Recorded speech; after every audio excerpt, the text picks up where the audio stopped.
Bismillahirrahmanirrahim. Assalamualaikum warahmatullahi wabarakatuh. Salam sejahtera dan salam satu Malaysia.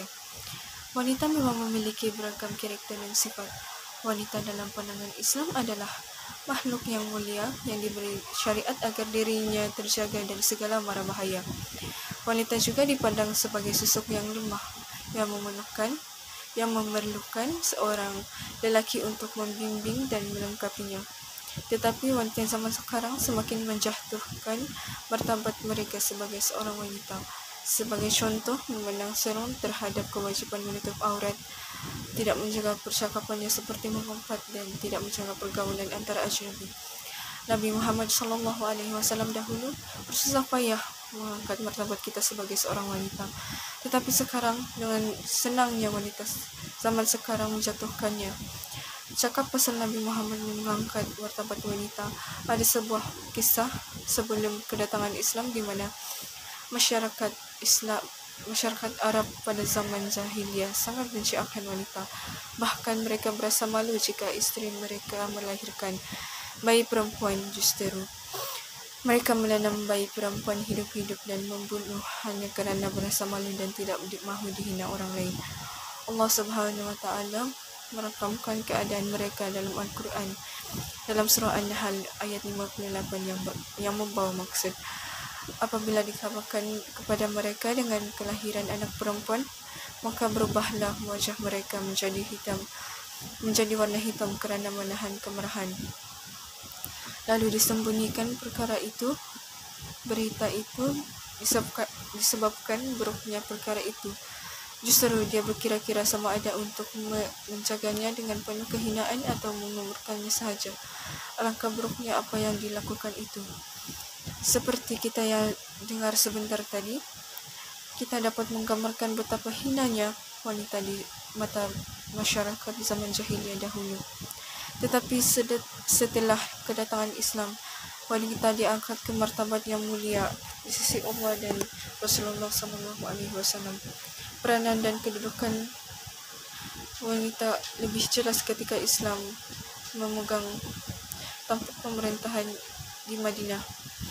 Bukan sahaja mereka bukan lagi penggembala, pembawa sel dan manusia hina, tetapi menjadi sayap kiri perjuangan Islam.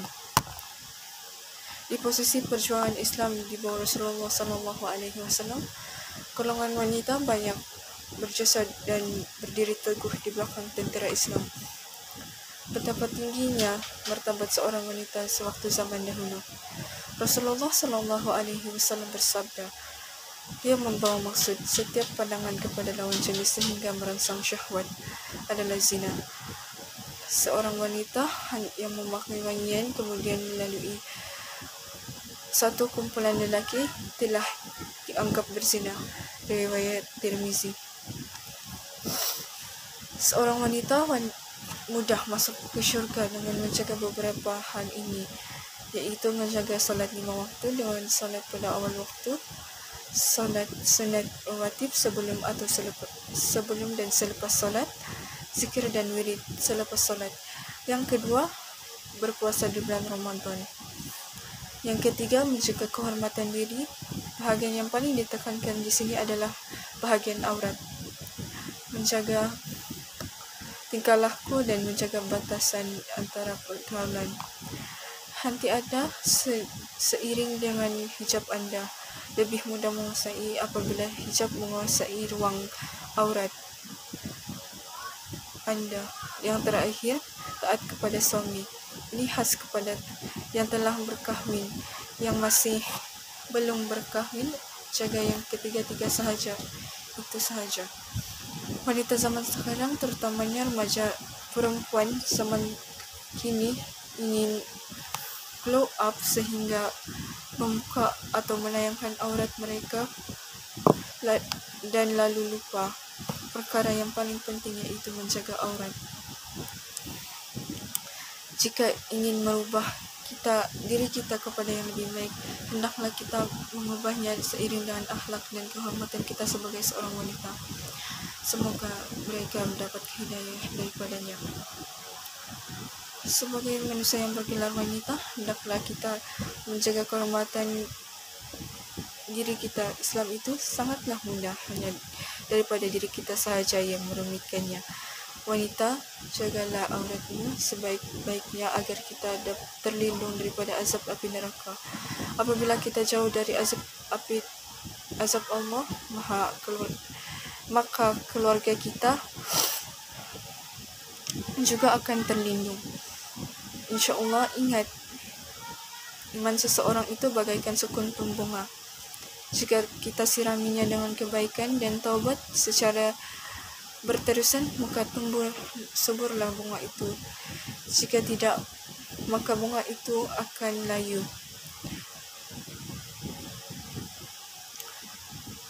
Wanita diciptakan dari tulang rusuk yang bengkok. Sebab itulah Allah menciptakan lelaki untuk menjaga dan melindunginya.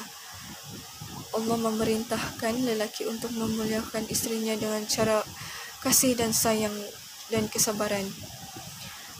Suami itu pelindung bagi wanita, istri, kerana Allah telah melebihkan sebahagian mereka laki-laki di atas sebahagian yang lain wanita. Surah An-Nisa ayat 34. Jagalah dirimu, wahai wanita perhiasan dunia. Sekian itu sahaja daripada saya. Wabillahi taufiq wal hidayah. Assalamualaikum warahmatullahi wabarakatuh.